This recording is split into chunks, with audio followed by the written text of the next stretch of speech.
Agora vai começar o programa Overdose Virtual. Overdose Virtual. Informação, curiosidades, novidades. Conectando você ao que é de melhor do mundo. Apresentado por Lissandra Galba, Yves Mutschild, Mariel Lobo de Souza e Felipe Labanca. Live Now. Agora no ar, Overdose Virtual.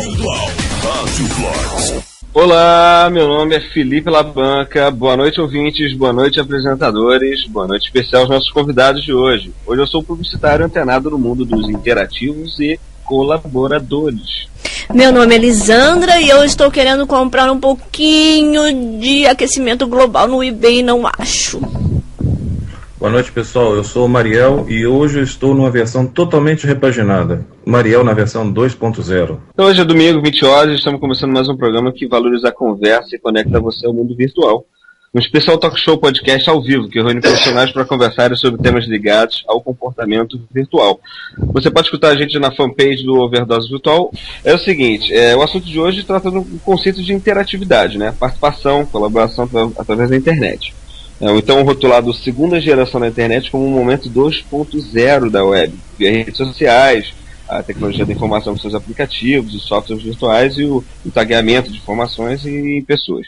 Enfim, toda uma gama de serviços, comunidades e negócios que passaram a ser gerados automatizando processos, fluxos de informações e tornando a era da informação algo mais dinâmico. Enfim, tudo isso somente ocorre caso os seus usuários estejam preparados para tal. E isso que o programa de hoje visa discutir. Estamos realmente preparados para uma geração interativa e colaborativa? Mundo Virtual 2.0. Também somos interativos? Mas antes é o seguinte, Elisandra, fala para os nossos ouvintes como é que eles entram em contato com a gente? Então, a gente propriamente a respeito do programa de hoje, 2.0, nós somos inteiramente, puramente, organicamente 2.0. Nós estamos nas redes, e nas redes a gente é Overdose Virtual no Facebook, então nossa fanpage, a gente está lá, Overdose Virtual. Por lá vocês vão falar, hoje sou eu que estou comandando as carrapetas lá. E no Twitter é @Overdose Virtual, Mariel está na carrapeta lá dos Twitters.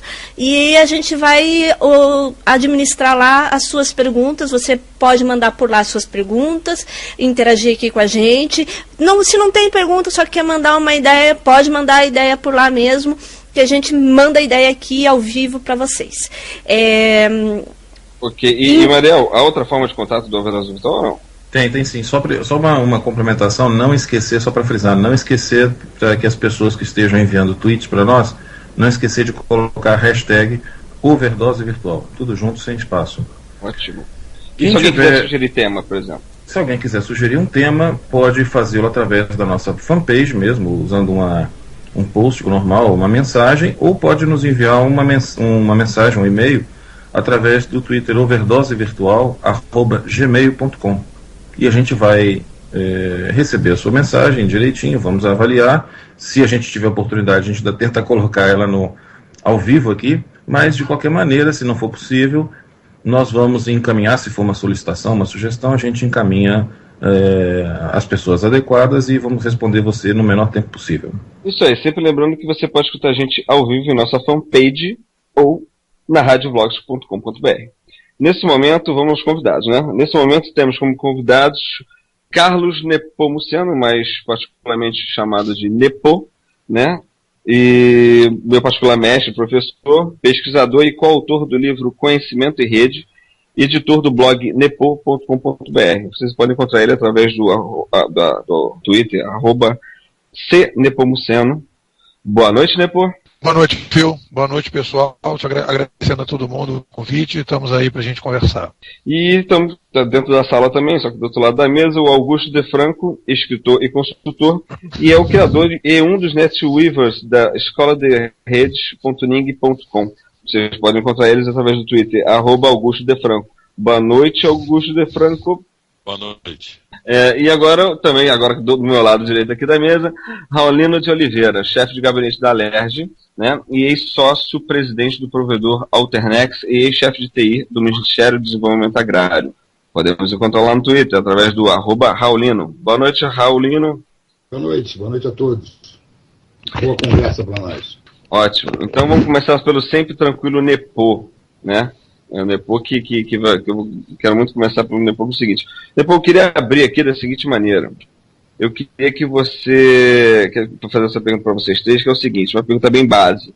O que é esse tal de mundo 2.0? Né? Que termo conceitual é esse? É filosofia, tecnologia ou ambos? A dúvida é que todo mundo fica pensando, que número é esse, 2.0? Filosofia, tecnologia ou ambos? Manda ver aí, Nepo.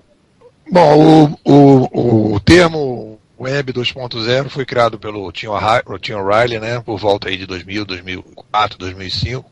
Ele identificou um movimento diferente na internet, que na época, né, a gente analisando, né, nós tivemos o surgimento muito forte da banda larga, que permitiu que o uso, digamos assim, mais interativo da internet, que já existia antes, né, através das comunidades. A internet ela foi criada a partir das comunidades em rede, né, e a troca dessas comunidades, só que como uma característica, né, de um movimento similar a esse, né, que eu chamo de revolução cognitiva, teve um momento em que há uma passagem, né, uma massificação do uso da tecnologia, que ela estava, digamos, prisioneira num conjunto pequeno de pessoas, e a redução do custo, né, do acesso com a banda larga fez com que aquele tipo de uso da tecnologia fosse massificado. Então, naquele momento, de uma maneira muito intuitiva, o Tim O'Reilly ele apresenta, né, uma ideia de que, em função desses fatos que estavam acontecendo, alguma coisa de novo estava acontecendo, e ele então lançou a ideia da Web 2.0. Isso foi se espalhando porque tinha, de alguma forma, uma identificação das pessoas, as pessoas se identificaram com aquilo, né, foi uma coisa muito assim, sensitiva, e aquilo se espalhou, né, do ponto de vista geral. Então, eu depois, fazendo uma análise histórica sobre a Web 2.0, eu poderia dizer que quando a gente teve o surgimento da prensa em 1450, na verdade nós tivemos a escrita 2.0. Quer dizer, a escrita foi criada bem antes, mas ela não se massificou até a chegada da prensa do Gutenberg. Então, a partir dali, a escrita se massifica. Então, há uma possibilidade de analisar dizendo que, quer dizer, as revoluções cognitivas elas têm uma primeira etapa de experiência e, num determinado momento, uma redução de custo, né, daquela mídia, daquela nova mídia, e aquilo se massifica. Então, eu não diria que é uma filosofia, eu diria que é uma teoria que depois você pode trabalhar. No caso dele foi uma intuição, e que de repente aquilo, na minha avaliação, se mostra pertinente, né? Porque realmente houve uma passagem desse espaço que era pouco utilizado, né, a internet muito restrita, um grupo pequeno de pessoas, e a massificação em função da redução de custo. E Augusto, você quer complementar? Não, eu acho que na época em que se tornou possível as pessoas agregarem conteúdo e não apenas navegar, fez sentido essa denominação de Web 2.0. Agora, eu acho que não faz mais muito sentido, né? Esse negócio de 2.0 acabou se revelando uma coisa participacionista, ranquista. As mídias sociais clássicas da chamada Web 2.0 são mídias de adesão. Às vezes chegam a participação, mas... Hein? Pode continuar, Augusto, pode continuar. Mais longe da interação. Então, eu creio que hoje não é desejável permanecer naquilo que se convencionou chamar de Web 2.0.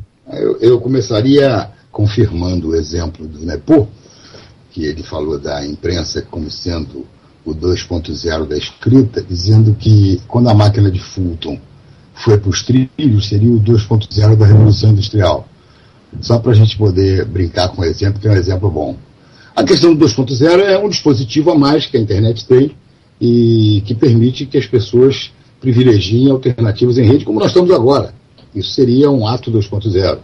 Entende? Eu não acho que tem um mundo 2.0. Acho que tem a internet com a possibilidade de trabalhar também em rede, de usar as redes, das pessoas estarem online, discutindo, conversando, ou mandando uma mensagem para o outro e tal. Hoje, no celular isso também acontece. Já está errado chamar celular de celular, a gente tem que chamar celular de interface. Porque hoje os celulares têm dispositivos que fazem com que a gente esteja também online, esteja também em rede, trocando informações, discutindo. Essa é a ideia de como a internet está e que está consagrado esse nome de 2.0. Falhas, algumas redes fazendo já business do fato de que são muito fortes, muito grandes, sim, mas isso é da natureza das redes, não tem jeito. O que importa é que nesta configuração que está sendo chamada de 2.0, o caráter free da internet se afirma. Quer dizer, não há mais aquela ideia de mídias push, mídias que empurram para os outros o que querem dizer e querem formular. Mas agora estamos diante de uma mídia free com milhões, entre milhões, e isso é interessante. Eu, pelo menos, sou animado com isso. Sou viciado nas redes, estou aí toda hora. Eu queria entender, então, se nessa configuração aí, a gente pode entender, então, que independente de virtual e de web, nós, seres humanos, nós somos 2.0 interativos e participacionistas, como o Augusto falou, na medida em que nós trocamos e complementamos o que o outro faz, o que o outro diz, o que o outro produz desde sempre. Seria mais isso? Ou menos, né? Veja, participação não é sinônimo de interação. E as mídias sociais não são redes sociais. As mídias são ferramentas. As redes sociais são pessoas interagindo por qualquer mídia. A Declaração de Independência dos Estados Unidos a mídia foi a carta, o cavaleiro e o cavalo, e ela foi escrita em rede. Os Apaches, eles se estruturavam em rede e às vezes usavam como mídia o sinal de fumaça. Então não é a tecnologia e os recursos da tecnologia que determina qual é a topologia daquele aglomerado. O que determina é o padrão de organização, e a rede é um padrão de organização, não é uma ferramenta. Então, grande parte do que a gente chama de mídias sociais, de redes sociais, na verdade são mídias sociais. Você fala rede social, o cara pensa assim, já sei, o Facebook, o Twitter. Não, isso são ferramentas. As redes sociais são as pessoas que podem, de fato, usar essas ferramentas. Mas essas ferramentas não produzem a rede.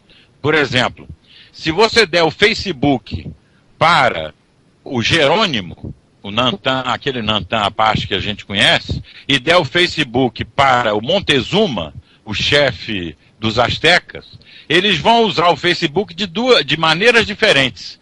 Em um, ele vai acelerar a articulação em rede e a interação na mão, digamos, do Jerônimo. No outro, ele vai ser usado como uma mídia broadcasting. Então, porque as mídias sociais também são usadas como mídias broadcast, mesmo que você não queira, não é? Os perfis corporativos que estão nessas mídias, em geral, usam para isso, para fazer mais do mesmo, para fazer propaganda, fazer RP, etc. e tal. Raramente usam para perguntar a uma pessoa o que ela acha de um produto, de um serviço. Então, o que eu quero dizer, para resumir, é o seguinte: há uma diferença fundamental entre a mídia social e a rede social. A mídia é ferramenta, a rede é pessoas interagindo.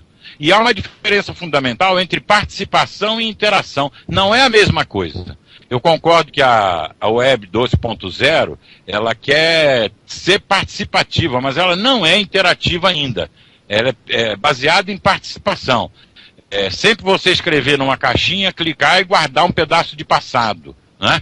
Para ter interação, é preciso que os fenômenos que são próprios da interação sejam desencadeados. O clustering, o swarm, o clone, o crunching, as reverberações, em suma.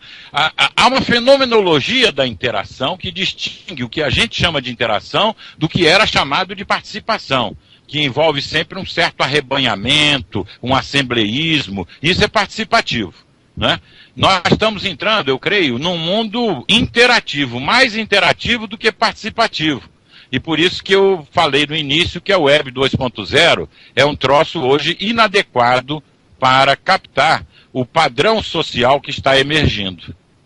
Porque o que acontece é o seguinte, Augusto, eu percebo o seguinte, que as pessoas, é muito comum, as pessoas falam assim, poxa, mas é 2.0, o negócio agora é 3.0. E a gente percebe que as pessoas, nem todo mundo é participativo e nem todo mundo sabe ser interativo. Então está havendo uma revolução na percepção cognitiva, como o Cognitivo comentou, dos outros em relação à internet, virtualidade, interação, enfim, desse mundo 2.0.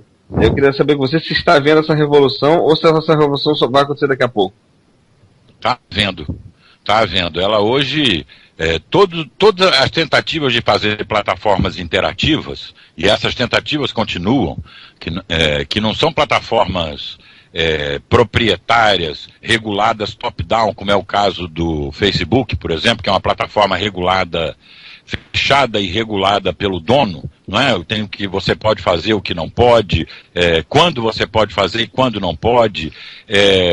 Esse tipo de plataforma, embora tenha crescido em número de aderentes, vamos chamar assim, ou de pessoas registradas, ela não dá conta de captar a participação, a interação. A interação é aquela coisa que acontece e ela conforma o ambiente na medida em que acontece. A participação, sempre alguém criou o ambiente para você se tornar parte ou partícipe daquilo que já está estabelecido. Então essa diferença entre participação e interação é fundamental hoje a gente entender. Eu não acho que as pessoas que viveram no mundo 2.0, ou na Web 2.0, ou usaram as ferramentas que a gente chamava de 2.0, estejam vendo isso com clareza. Mas eu acho que um movimento objetivo da sociedade, no sentido de cada um interagir nos seus próprios termos, e não nos termos de alguém, isso é visível hoje em dia já. Entendi. Deixa eu dar uma entradinha aí. Quer entrar, pô? Pode falar. Não, é o seguinte. Já pode falar aí, pode falar. Eu vou começar fazendo uma defesinha aqui. Sabe de quem? Do Zuckerberg. O Zuckerberg é dono, não tenho dúvida disso. Portanto, ainda tem um centro. No Facebook ainda tem um centro. Mas ele teve uma preocupação nova. Ele teve uma preocupação que queria criar um dispositivo para redes sociais onde ele privilegiava pessoas. Isso é uma coisa interessante. Inclusive, toda a estrutura de funcionamento do Facebook é para pessoas. A gente querendo fazer um grupo para discutir uma instituição, para querer discutir uma organização qualquer, já fica mais difícil. Tem que tentar pelo fanpage e tal. Tem uma certa complicação, porque o que ele quis foi que pessoas passassem a se relacionar. Sem nenhuma intencionalidade ideológica, Welton Schaunger, visão de mundo, nem nada. Ele queria conhecer a turma de Harvard. E depois a coisa começou a mudar. Acho até que ele queria ver as meninas de Harvard.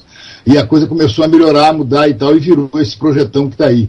Mas eu acho que tem nessas redes sociais, que são conduzidas por diversos tipos de mídias, tem um elemento já novo, Augusto, que é a questão da possibilidade. Você está chamando de interação, eu acho que é diferente da palavra que eu vou usar, que é a possibilidade da colaboração. A grande novidade dessas redes é que as pessoas colaboram, mesmo que elas não estejam ainda percebendo isso direito. A maioria entra para dizer alguma coisa que acha que é verdade, que é emoção, ou então uma coisa curiosa, uma coisa cômica, um humor, ou uma crítica, uma coisa qualquer. Mas se aquilo tiver algum eco dentro desse ambiente, começam a ter trocas de informações, de opiniões e de posicionamento que começa a gerar um elemento de natureza colaborativa. Isso, obviamente que com a transparência que uma rede dessa acaba colocando como quase que uma propriedade, quase que um fundamento dela, permite uma coisa nova. Eu não vou dizer nem que que possibilita a geração de valor, porque aí você tem que ter uma rede com esta intencionalidade. É preciso que as pessoas se organizem em torno de um dispositivo qualquer para colaborarem gerando valor. E isso é claro que já é possível, já acontece. Mas, independentemente disso, numa rede social tumultuada e aberta e com 850, 875 milhões de pessoas no mundo inteiro, é uma coisa muito díspare. As possibilidades vão quase que à infinitude. A maioria das vezes as pessoas botam, não acontece nada, às vezes botam uma coisinha lá e dá 138 comentários, dá 200 curtir. Então é claro que tem um elemento... Eu acho engraçado essas métricas, né, que você comentou agora. E o elemento novo disso é essa questão da possibilidade da colaboração. E é uma colaboração real-time, é uma colaboração interessante, e às vezes você acaba criando mesmo. A colaboração é criativa. Agora, depois, você comentou alguma coisa? Eu queria fazer uns comentários. Seguinte, eu também acho que é importante o que o Augusto falou. Eu acho importante separar mídia social de rede social. Eu acho que essa confusão é uma confusão que existe, né? As pessoas acreditam que a gente está vivendo uma mudança tecnológica, quando na verdade nós estamos vivendo uma mudança cultural, né? Acho também que a gente tem que separar. Eu trabalho um pouco nessa linha, né? Que você tem um cara que eu gosto muito, que é o francês Dominique Fonton, que ele diz que nós estamos vivendo, né, uma grande nós estamos com uma capacidade muito grande de nos conectarmos e interagir, mas a gente está vivendo uma grande crise de comunicação, porque as pessoas não estão conseguindo dialogar. Então eu faço uma separação entre interagir e dialogar, né? E interagir é você trocar palavras e dialogar é você trocar coisas mais profundas que palavra, e você se envolver na troca e mudar você, o outro e as coisas que estão em torno, né? Então eu acho que a gente está vivendo uma espécie assim de um frenesi tecnológico. Eu sinto isso nos meus alunos, né? O Fio fez aula comigo, tanto que eu na sala de aula eu não uso de equipamentos, porque eu acho que a gente tem que, na sala de aula, procurar o diálogo e a conversa no presencial e usar as tecnologias quando a gente não está junto, e as pessoas estão trazendo as tecnologias quando elas não são necessárias e não sabendo usar quando elas estão, né, não estão conseguindo fazer. Então, eu concordo com isso, com o Augusto, e acho que, e também vou concordar um pouco com o Raulino, do ponto de vista de que a gente tem caminhos, né? Eu estou trabalhando com a internet desde lá do tempo do Alternex, o Raulino esteve lá com a gente, né, no início lá da internet aqui no Brasil, e a gente vem acompanhando uma evolução. Na época, a gente trabalhava com Gopher, que era uma troca completamente texto, com dificuldade enorme, e a gente vem evoluindo, né? O Orkut e o Facebook, o Orkut e o Facebook, eles deram uma possibilidade, né, de adesão a esse novo mundo, mas eu acho que a gente tem que olhar isso como um processo em evolução. Lembro também que quando a gente estava falando do celular, eu me lembrei de uma história, quando eu estava escrevendo a minha tese de doutorado, que eu li que o pessoal, o livro, quando o livro começa a se expandir, as pessoas têm necessidade de levar o livro para os locais, então eles fazem o livro de bolso, e o cara comentando que agora com o livro de bolso ele podia ler esperando fulano que ia recebê-lo, ele podia ler o livro de bolso. Então houve a necessidade da mobilidade daquela mídia, né, que estava ali. Então essas são as minhas, digamos assim, os meus consensos. O que eu gostaria de pontuar, que eu acho que é importante, é o seguinte: o que eu acho que eu tenho trabalhado agora mais recentemente, que eu acho que a grande dificuldade que nós temos hoje o ponto, às vezes você tem alguns autores que criam determinadas encruzilhadas. Essas encruzilhadas, vamos supor, o Darwin, ele cria essa encruzilhada, o Freud cria essa encruzilhada, né? Porque você, a partir daquele momento, ou você concorda ou você não concorda, e você então precisa tomar uma decisão. Então eu fui caminhando mais para trás, eu cheguei até o McLuhan, e eu não sei se atrás do McLuhan tem alguém. Mas, de qualquer maneira, eu já cheguei no McLuhan e eu acho que a gente tem ali uma bifurcação a partir do McLuhan. Por qual é a bifurcação? O McLuhan, quando ele diz que o meio é a mensagem, né, o que ele quer dizer? Né, se você for trabalhar do ponto de vista humano, ele está dizendo que o ser humano, quer dizer, qual é a interpretação que eu faço dele? Ele diz assim, o que ele diz? O ser humano, ele é condicionado pelas mídias que ele se utiliza. A mídia é uma coisa tão importante para a sociedade, ela é um composto dessa rede social que o Augusto estava falando, que a gente só consegue ser uma rede social se entre as pessoas existir alguma ferramenta para que essa rede social tenha conexão, para que ela possa se interagir. Então você teve, aí vem um pouco o Pierre Levy, que ele vai fazer um histórico do passado, ele diz, olha, a gente teve a primeira rede social, o ambiente cognitivo, que foi o ambiente cognitivo oral, que foi o primeiro grande condicionamento, e a partir dali a gente se estruturou, né, para que a gente pudesse evoluir como sociedade, né. Aí há a necessidade, a partir do crescimento da população, você vai tendo que sofisticar esses ambientes cognitivos, aí você tem um segundo momento, que foi a chegada da escrita, que surge por uma necessidade muito objetiva, de as pessoas faziam os acordos e a pessoa depois dizia que não combinei nada disso, então você precisava botar no papel os acordos, você precisava colocar no papel a memória, que as pessoas esqueciam do que estava acontecendo, como é que você fazia o bolo, a cerveja, etc. Então aquilo ali houve a necessidade de fazer a escrita, e aí o que acontece? A escrita, ela tem a mídia, essa mídia cognitiva que faz a possibilidade dessa rede social poder interagir, ela condiciona, ela tem um determinante condicionamento. Obviamente que ela não condiciona tudo, mas ela cria um determinado ambiente que quando você estabelece, o mundo escrito, ele começa a ser bem diferente do mundo oral, né? Então você pode ver, porque você ainda tem o passado aí, alguns lugares você tem o mundo oral, você vê a diferença para o mundo escrito. Então, o que eu faria, contraponto, para fechar, Rio, é o seguinte, eu diria o seguinte, que a gente tem que analisar isso tudo da seguinte maneira, a chegada da internet, ela cria, como o Pierre Levy diz, uma terceira etapa na história da humanidade. A primeira oral, a segunda escrita e a terceira digital. E aí nós temos que perceber que o ser humano, né, ele, como pessoa, ele é condicionado, quer dizer, ele tem um lado de condicionamento, não é totalmente condicionado, porque ele tem o livre-arbítrio dele, a ingerência nesse processo, mas existe um elemento de condicionamento que a partir do momento que você passa a usar aquele tipo de novo ambiente, a sociedade começa a mudar, porque você começa a sentir a influência desse novo ambiente cognitivo. Ok. Eu vou até fazer uma pergunta aqui sobre a tecnologia da informação, porque assim, eu já vivi em rede. Então a pergunta que eu queria fazer era apontar em 3 aspectos. É o que definitivamente está melhor, né, nessa tal dinâmica colaborativa 2.0, né, entre o governo, relacionado à cidadania, a escola com a educação, e as empresas, né, em relação ao organograma funcional. Mas antes disso, eu queria fazer o seguinte, até porque está chegando o nosso momento dos ouvintes, eu queria, Lisandra, tá me deixando louca aqui. Nossa forma de contato também, fala pro pessoal aí. Espera a tua perguntinha aí, eu quero falar o seguinte, gente, o papo aqui está muito interessante, a gente só tem os feras, então vamos aproveitar e mandar pergunta via Twitter, @Overdose Virtual, e no Facebook, Overdose Virtual, nossa fanpage. Bom, nós temos uma pergunta aqui do nosso ouvinte, o @Levi Júnior. Oi, Levi, nós falamos hoje pelo Facebook, tudo bem?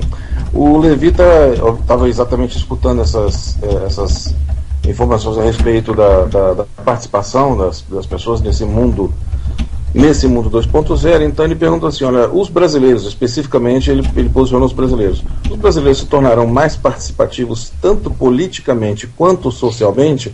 Eu acho que isso aí já é até um pouquinho da pergunta que você ia fazer, Felipe. E ele complementa a pergunta da seguinte maneira, será que a tecnologia vai nos ajudar? Então, em princípio, será que os brasileiros vão se tornar mais participativos tanto politicamente quanto socialmente? E será que a tecnologia nos ajuda nesse sentido? Eu espero que eles se tornem mais interativos. Brasileiros é um conceito assim, né? Quer dizer, as pessoas, eu espero que as pessoas se tornem mais interativas. Não há como separar brasileiro de quem não é brasileiro. A única coisa que ainda separa é a língua, mas isso está extinguindo agora, está sendo cada vez menos importante. O que eu acho... ponto, né, Augusto? Hã? Estamos todos num ponto. Não precisa mais, a espacialidade mudou. Pois é. O que eu vejo é que nós ficamos muito intoxicados nos 25 anos do século passado com o troço de participativo e achamos que era a melhor coisa do mundo, participativo, ia participar, aí apareceram várias coisas participativas, mas o que é fundamental não é isso. O mundo está caminhando para cada vez ser um mundo mais interativo. E o que é mais interativo? Mais interativo significa simultaneamente mais conectado e mais distribuído. O que é fundamental nessa história de rede não é a mídia, não é a tecnologia, é o padrão de distribuição. Se você, num mundo mais distribuído, me interessa ter 900 mil Facebooks com 1.000 pessoas cada um, do que um Facebook só com 900 milhões de pessoas. O que não, tem que ser centralizado mesmo. Evidentemente. Então, quer dizer, o que é fundamental é que esses 900 mil Facebooks conversem entre si, coisa que o Darth Zuckerberg não deixa, né? Porque ele só varre para dentro. Não sei se vocês olharam que é uma... ele só varre para dentro. Inclusive tem uma rede social na Rússia que é tão poderosa, né? É muito forte, né, na Rússia. Mas por que ele só vai para dentro? Porque ele caiu num negócio que o pessoal do Google já foi assolado também por essa tentação de colocar a web dentro da sua plataforma proprietária e fechada. É claro que ele não vai conseguir, não é? E vai ser um bem para a humanidade no dia que estilhaçar esse negócio. Porque nós caminhamos agora para um mundo da diversidade. Não da diversidade isolada, do localismo isolado, mas do localismo cosmopolita. Quer dizer, aquele negócio do McLuhan que o Nepo lembrou, o McLuhan errou num negócio fundamental. E esse erro dele é ótimo. Que ele falou, o mundo vai virar uma aldeia global. Não vai. Vai virar milhares de aldeias globais. Perfeito. Quer dizer, o sentido é o seguinte, não tem mais possibilidade de unificação unitária. Qualquer unificação agora é emergente e é fractal. Então você vai ter milhares, porque a localização do global vai encontrar a globalização do local. Quer dizer, é esse encontro que nós estamos vivendo agora, que no fundo é uma maneira elíptica de dizer, é a conexão global-local. No mundo em que é possível a conexão local-global, você não precisa aspirar, estar em contato com todo mundo. Não, e banda larga em alta velocidade, né? Que não adianta você ter uma discada e o outro tá 100 Mbps, fica complicado, né? Então, agora eu queria que vocês pontuassem assim. Deixa eu entrar um pouquinho. Eu queria só que vocês pontuassem assim, rapidamente, o quanto que se impacta essa dinâmica colaborativa em relação a governo, escola e empresa. Porque eu acho que essa tríade de instituições vai envolver, assim, a maioria dos nossos ouvintes. Então eu queria que vocês pontuassem. Eu vou entrar, Felipe, eu vou entrar. É porque aí mata a pergunta do ouvinte e as considerações do Augusto. Eu acho que eu vou entrar nesse tema aí. Olha, governo, escola, empresa, tudo tem centro. E quando tem centro, é uma contradição em relação àquilo que a internet propõe e possibilita. Augusto tem a maior e a mais absoluta razão. Hoje a questão é o caráter distribuído das redes. Quanto mais distribuída é a rede, mais democrática ela é. Mais política ela é, mesmo que ela nunca fale de política. Ela, como diz o Augusto, uma frase que eu gosto muito dele, é o seguinte: ela já é a mudança, porque ela tem um caráter distribuído. O fato dela ter o caráter distribuído quebra a lógica da centralização. Quebra também a lógica da descentralização, que nada mais é que uma centralização arrumadinha. Distribui o poder, mas o poder central continua existindo. Então, essa questão é uma questão nova que a internet traz. E aí eu, para fustigar um pouquinho o Augusto, digo o seguinte: e o Facebook já permite isso, mesmo com as intenções de business fortissimamente colocadas pelo Zuckerberg, mesmo lá que o page lá do Google queira também trazer o total das informações para a casa dele, elas são dois dispositivos poderosos do ponto de vista da decisão distribuída, da reflexão distribuída, de eu poder pegar a informação e conversar com o Nepo independentemente de qualquer centro. Conversar com você, eu, Augusto, Nepo, Felipe, enfim, nós todos aqui, independentemente de qualquer centro. Não há o centro desta rádio. Nepo, o centro dessa rádio não está nos comandando, entende? Ela teve a ideia, teve a iniciativa, pode estar até fazendo business em cima disso, mas o que importa é que nós hoje temos um conjunto de dispositivos, graças à internet,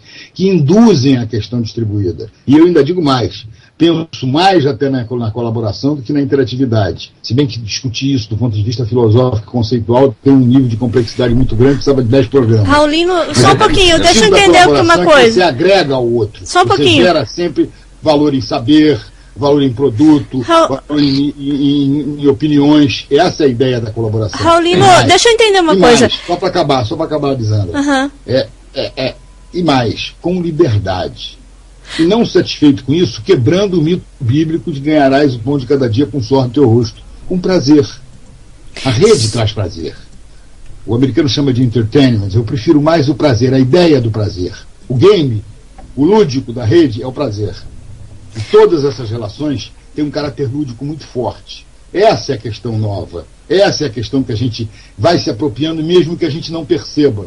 Mesmo que as pessoas que entram não tenham nenhuma intelectualidade, nenhuma sistematização dos efeitos pelos quais elas estão vivendo. Mas elas estão participando disso de uma forma absolutamente nova. Tem uma inovação que apropria com a existência das redes as pessoas de formas diversas e diferentes. Ok. Mariel, você queria fazer uma pergunta aí? Sim, exatamente. Aproveitando isso que o Rolando está falando, é o seguinte, essa comparação, inclusive, é bastante interessante. Em vez de ter o suor do nosso rosto, né, suor do nosso trabalho, para poder garantir o sustento, nós de cada dia, você agora pode ganhar o pão de cada dia jogando um joguinho. Exatamente.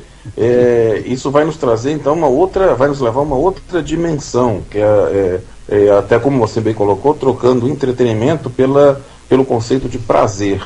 A gente pode entender, então, que se a gente souber aproveitar bem esse processo de participação e de interação, a gente pode se considerar que vamos nos tornar seres humanos melhores?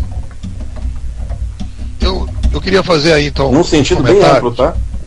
No sentido... Olha só, eu queria fazer uns comentários e dizer o seguinte, eu vou discordar um pouco, quer dizer, discordar não, eu vou colocar uma dúvida, porque aí é uma discussão filosófica. Se a gente pegar a tendência do ser humano, e aí em relação ao que o Augusto estava dizendo, se a gente pegar a tendência do ser humano, você vê o seguinte, o Brasil é um país muito grande, e as redes sociais cada vez se concentram mais nas grandes cidades, né? O mundo veio todo para as grandes cidades. Então, existe uma percepção da minha parte que o ser humano tende a se agregar aonde existem outros seres humanos.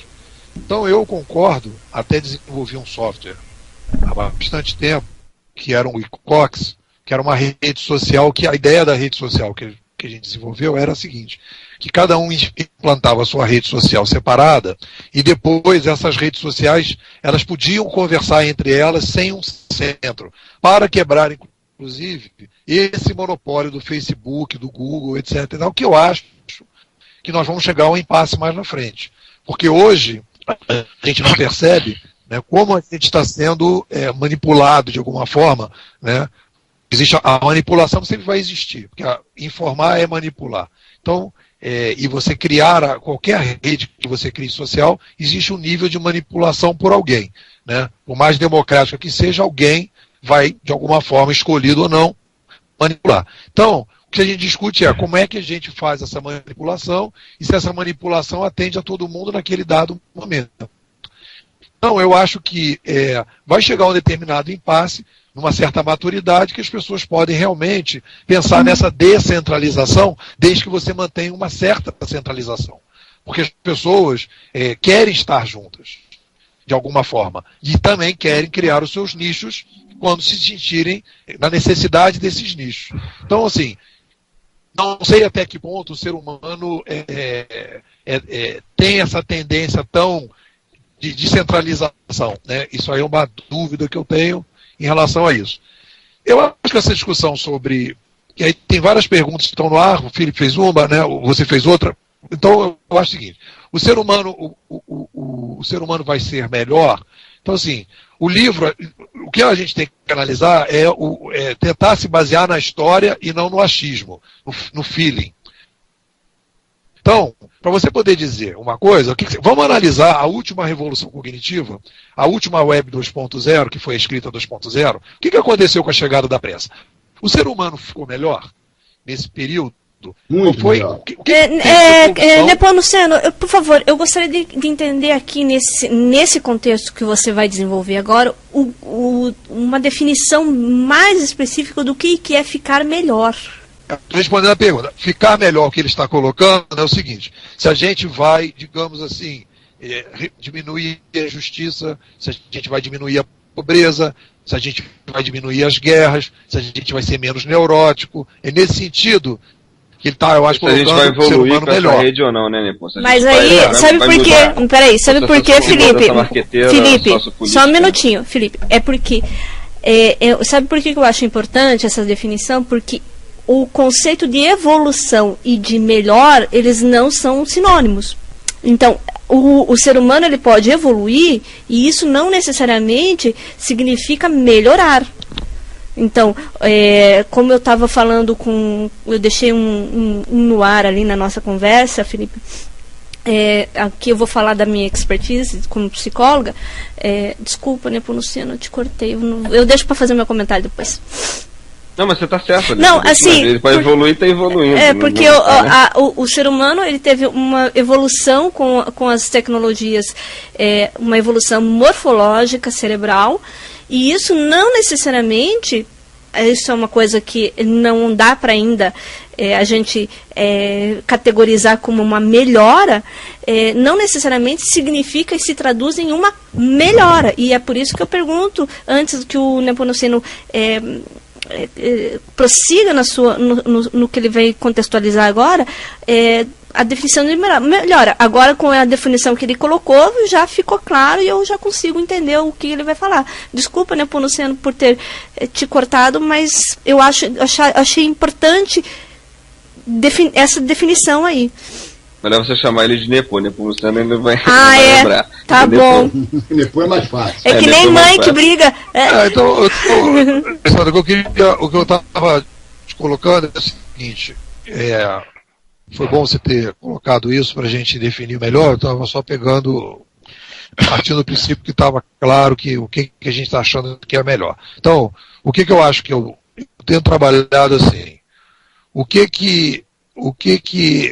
Qual é a relação que existe entre revoluções cognitivas e a sociedade? Qual é a percepção que eu tenho até agora, nesse dia de hoje? Amanhã a gente pode aprender e evoluir.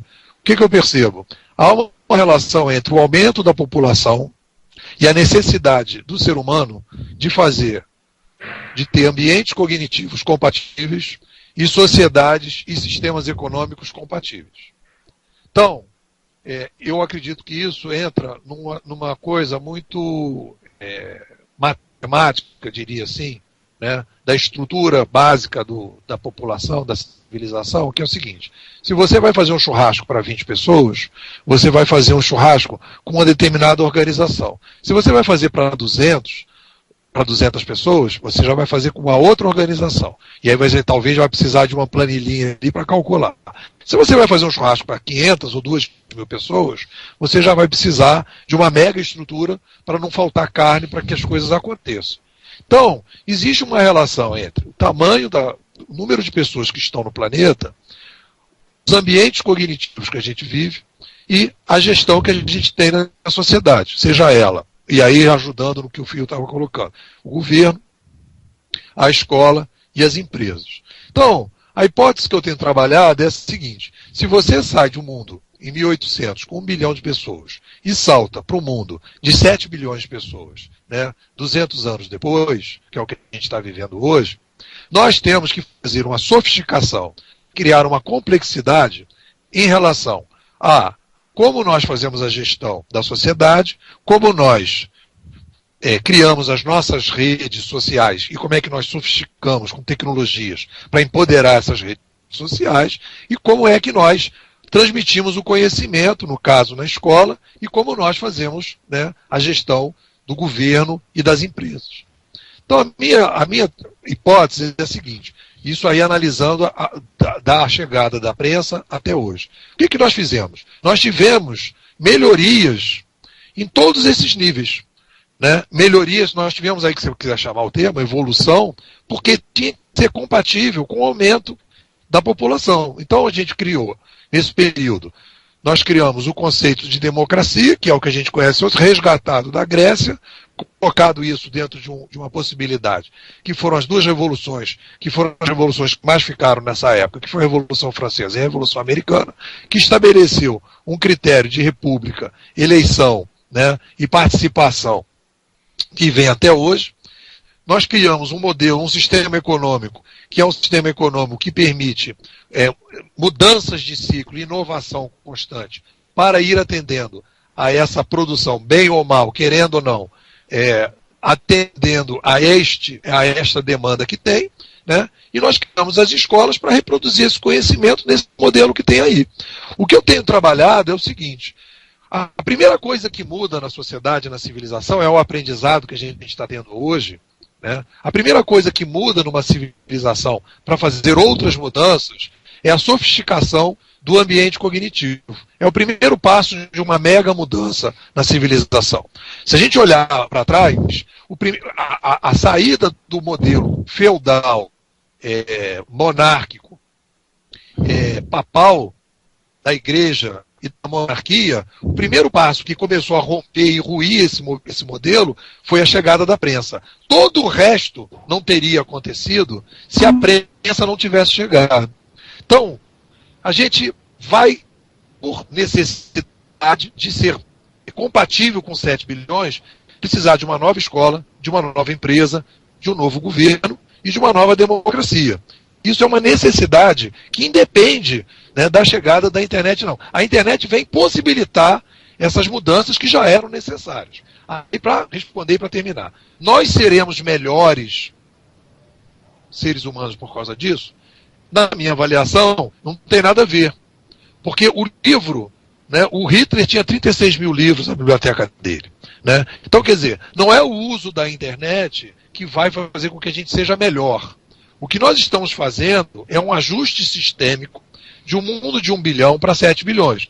Então, se a gente comparar, né, o momento que nós estamos agora, a gente pode dizer que daqui a 20 anos, 30 anos, as pessoas que vão morar lá vão se sentir um pouco menos desconfortáveis por uma série de coisas que a gente vive hoje, alguns problemas que a gente vive hoje, que a gente vai tentar resolver melhor. A gente vai, digamos assim, viver melhor numa grande cidade do que vive hoje.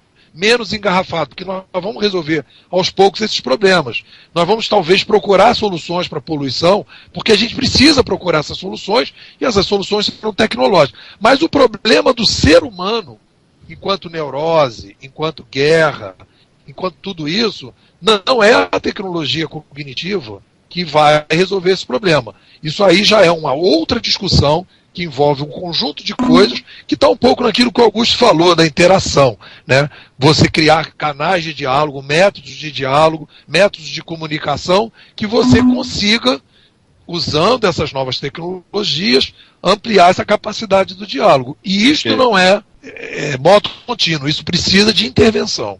Perfeito, Nepo. Acho que você conseguiu assim, englobar bem o foco da pergunta. Agora é o seguinte, nós temos um convidado aqui, ouvinte, que eu quero que ele mande a pergunta dele. Só um minutinho, Phil. Eu acho que o Mariel tem um recado ali do Twitter muito bacana. Você pode ler para nós, Mariel? Eu vou ler, tá, Mariel? Você me desculpa. Pode ler. Não, pode ler. Eu só vou dar esse recado para dar um fecho aqui na história, porque daí, né, ficou bacana. Nesse contexto, então, como fica a relação entre quantidade e qualidade? O programa está excelente, parabéns. Quem falou isso foi o ouvinte que falou agora há pouco, o Levi Júnior. Isso é uma pergunta que a gente vai guardar para daqui a pouco, tá? E agora, Felipe, fala do nosso querido Camus. Camus, é assim que fala o seu nome, Camus?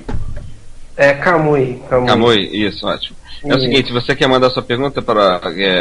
Quer fazer sua pergunta? Pode ser, assim, primeiramente, boa noite dos nossos convidados. Estou gostando muito desse debate que está tendo aqui sobre questão de Web 1.0.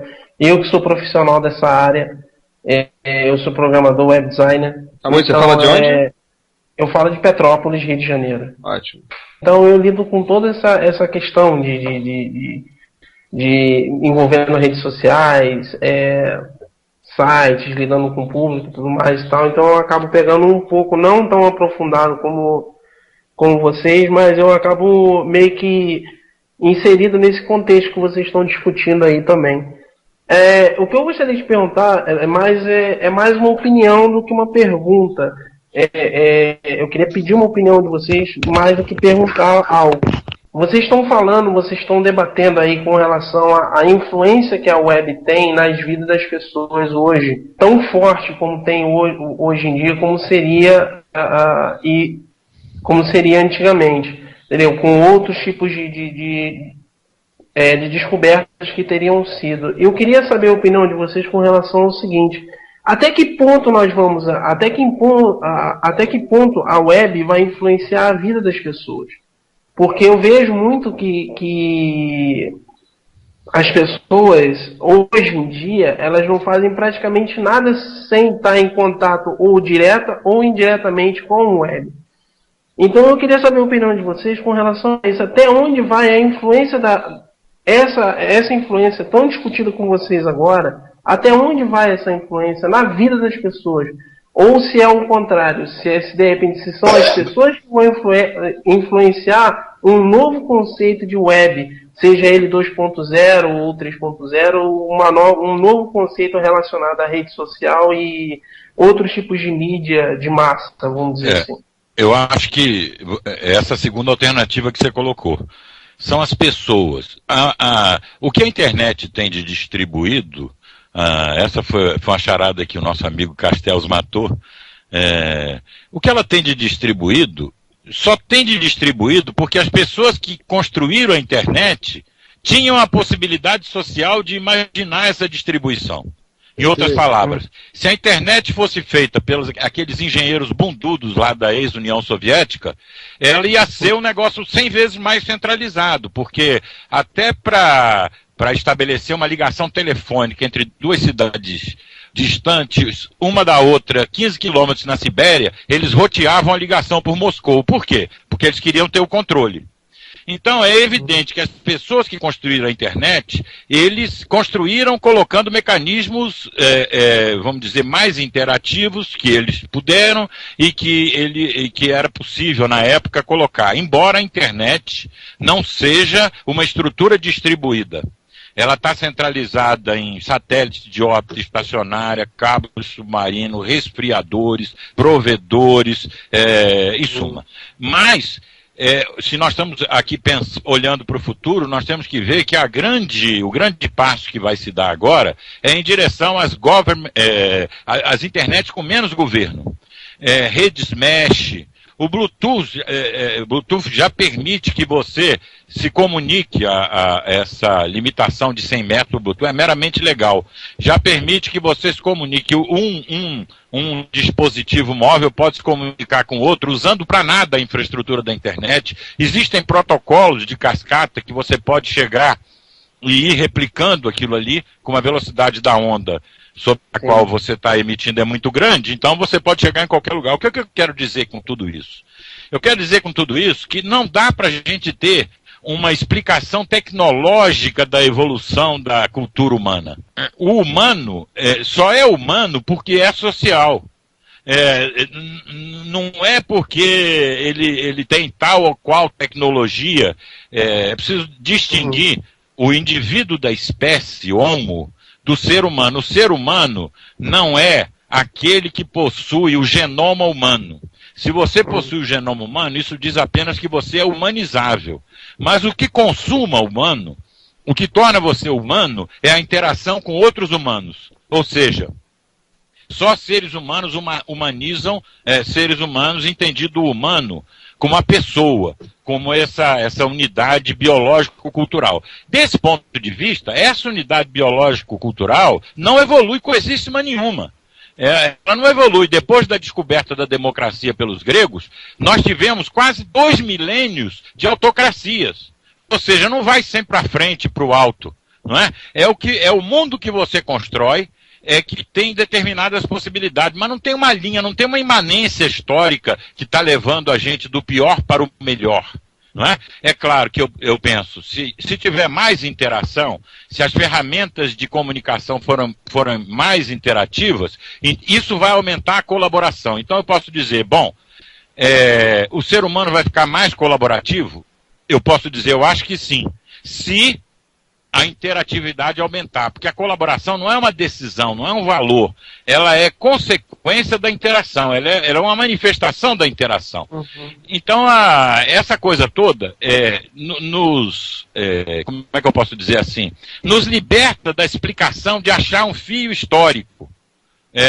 Para explicar que está tudo vindo assim, que teve a prensa, depois... É legal ter uma visão histórica, mas não há esse fio. Esse fio é construído daqui do presente para o passado, como quem faz um colar e vai enfiando as contas. Só que são 1000 histórias, são 1000 contas. Não é? Eu posso dizer, por exemplo, que a escola, teve essa pergunta, né? É um troço meio maligno.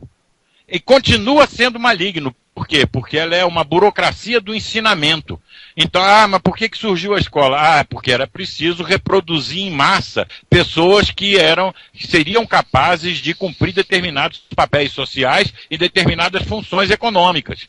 Então, mas ali não há livre aprendizagem, não é? A livre aprendizagem hoje está fora da escola, e a escola continua sendo uma burocracia sacerdotal do ensinamento. Você fala educação, o cara pensa assim, já sei, escola, ensino, professor. Nunca pensa na aprendizagem. Mas no mundo interativo, a aprendizagem vai se dar em todo lugar.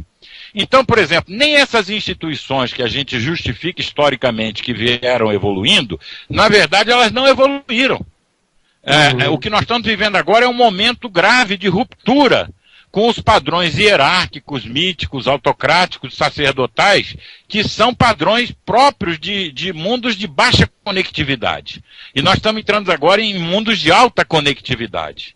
Então, nesses mundos de alta conectividade, com alta distribuição, isso é alta interatividade. Então, os fenômenos que vão acontecer são absolutamente surpreendentes em relação ao que nós vemos do que aconteceu. Ou seja, isso vai de acordo com a interação, então, né? A pergunta do Camus, então, vai de acordo com o seguinte: quanto maior aumentar a interação, mais a qualidade, né, de evolução. Exatamente. O Rebelde aqui está disciplinado, porque eu sei que vai ter que ter um intervalo, mas eu quero falar depois. Não, a gente já pulou o intervalo, segue o barco. Vamos lá, que o papo tá bom demais, o papo tá bom demais. Tá bom demais, vambora. Não, vambora. Então vamos lá, deixa eu dizer umas coisinhas aí. Primeiro, nem tanto ao mar, nem tanto à terra. Base técnica. Base técnica, tecnologia fundamental. É melhor, usando o conceito ainda não científico da palavra melhor, senso comum do conceito de melhor. É melhor ter eletricidade ou não? Lisandro, é melhor ter pílula ou não? A nós todos, é melhor. Eu não sei, eu só sei que nesse contexto, Raulino, nesse contexto eu queria fazer uma pergunta. Gente, eu queria fazer uma pergunta nesse contexto, Raulino. Disponibiliza o homem para uma série de coisas que, enquanto ele não tem a tecnicidade, ele sofre mais, é mais difícil. Carregar madeira nas costas é muito pior do que num trator, num caminhão. Agora, isto não significa que você tenha uma espiral do bem em direção ao melhor. Aí eu concordo plenamente com Augusto. Né? É óbvio que não. Lisandra, você quer o que nos faz humano é a nossa capacidade de trabalhar o diferente, trabalhar o outro. E com isso incorporar uma coisa chamada cultura. Cultura é a relação de dois ou mais, 3 seres humanos, e aí a cultura começa. Essa é a questão. Agora, não vamos imaginar também que a tecnologia é fundamental. As grandes mudanças da história humana, e eu estou falando dos humanos, se deu sempre através de mudanças tecnológicas radicais. E as bases técnicas, inclusive, são poderosas para estabelecer determinados modos sociais de produção. Quer dizer, a sociedade passa a se organizar de forma diferente, que tem uma tecnologia diferente, uma base técnica capaz dos homens trabalharem de forma... Isso é uma questão importante, porque é a maneira como os homens se apropriam do tempo. Que a nossa relação com o tempo é sempre de natureza social. Tem um tempo real e tem um tempo social. E quando a tecnologia avança, a gente se aproxima do tempo real através do uso dessas novas tecnologias. Então a tecnologia está articulada com a humanidade. Essa é a questão nessas redes e nessa coisa que é a internet e outras tecnologias que Augusto cita, que podem dar mais liberdade ainda à comunicação. Essa novidade é a possibilidade de que a gente possa trabalhar sem centro. É a quebra do centro como instrumento de decisão no processo produtivo, na criação de valor, nas relações de saber, na maneira de ensinar e de educar. Essa é a questão nova. A gente quebra as burocracias todas estabelecidas pelos centros. A gente quebra as autocracias. Então esse é o elemento. Agora, isso se dá também porque tecnologicamente a gente conseguiu produzir formas novas de relacionamento. Só um pouquinho, Rolino. Que demora um pouquinho mais de uma hora. Eu pego um avião e chego lá. Antigamente demorava... Não, pode deixar, Lisandra. Daqui a 3 semanas eu chego aí de cavalo. E andando também não dá pra ir, né? Eu acho que é o seguinte, quando... eu acho que a gente tem que tomar cuidado a respeito de transformar as tecnologias em bode expiatório do ser humano. Quando inventaram a eletricidade, que é o exemplo perfeito que o Raulino trouxe, a eletricidade não transformou o ser humano em melhor ou pior, ele só facilitou a vida. É claro que se eu fizer, escrever uma obra a lápis vai ser muito mais difícil que escrever uma obra num computador. Tem o Bloch, antigo dono que era dono da Manchete, discutindo com o cara lá um fotógrafo, vou contar um caos, discutindo com um fotógrafo da National Geographic, e ele discutindo, olha aqui, a foto aqui da National Geographic é linda, a foto que você vai, daí o fotógrafo do cara lá, né, dele lá, o fotógrafo dele lá era ruim pra caramba, daí ele disse assim, olha aqui, a foto do cara, a tua foto é horrível. Aí ele disse assim, não, mas olha só, eu não tenho equipamento, o equipamento do cara lá é muito boa. Daí o Arnaldo, esqueci o nome dele, é o Bloch, que era o dono da Manchete, disse assim, tá aqui uma caneta de ouro pra você, escreve uma obra-prima.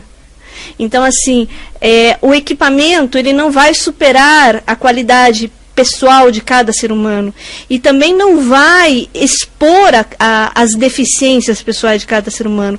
Então, a eletricidade ela não transformou o ser humano em melhor ou pior, mas eu tenho certeza que quando chegou a eletricidade lá atrás, o ser humano teve que se haver com coisas como a gente está tendo que se haver agora, com crimes cibernéticos, com novos comportamentos, com o que a gente tem hoje, que é modificações morfológicas cerebrais e uma geração que tem evoluções diferentes. Então, a evolução e o melhor ou pior, será que ela é realmente uma discussão da qual a gente tenha controle no que fazer? A adaptação disso é algo pela qual a gente tem o que fazer? O que a gente pode fazer em relação a essa modificação? Posso fazer só um adendo em cima disso que você está falando? Acho que pode. Não sei. Pode fazer, Camilo. Desculpa te interromper. Mas assim, é exatamente por causa disso que você falou que eu fiz minha pergunta para os convidados. Por quê? Porque eu tenho visto isso muito na rede social. Porque o que acontece? Com o advento das redes sociais, seja ele Orkut, Facebook, Google+, o mais, eu tenho visto, pelo menos eu não sou profundo conhecedor das causas, entendeu, disso que vocês estão falando, eu sou apenas um programador, eu lido apenas com a parte tecnológica, não com a parte filosófica humana da internet, entendeu? Então, assim, eu tenho notado um comportamento do seguinte, nas pessoas, peraí, agora eu sou uma pessoa que não só escuto, agora eu posso também formar opinião. Então, assim, as pessoas, e isso tem causado uma enxurrada de porcaria dentro da internet. Então, assim, eu fiz essa pergunta até onde a internet pode influenciar a vida do ser humano, ou ao contrário, porque eu tenho visto que normalmente as pessoas têm feito assim, não, eu vou colocar uma coisa aqui na internet e as pessoas têm que ser obrigadas a a me ouvir, a me escutar, porque eu botei o negócio na minha rede, eu botei aquilo no Facebook, eu botei aquilo no Orkut.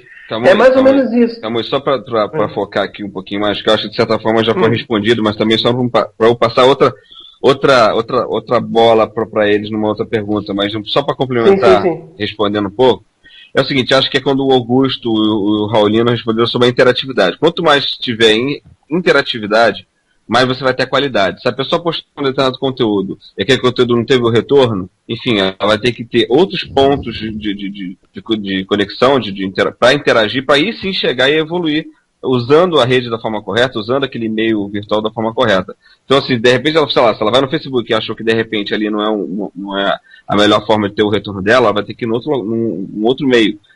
Então, assim, não é ficar achando que aquele meio, aquela mídia específica ou aquela tecnologia vai ser a solução da vida dela somente por ali, entendeu? Então, assim, tem gente, por exemplo, que vive de YouTube e não consegue a resposta para a sua vida. Então, acho que não é... Enfim, tenta uma outra maneira, entendeu? Tenta uma outra maneira de interação, de colaboração. Eu acho que é isso que te responde.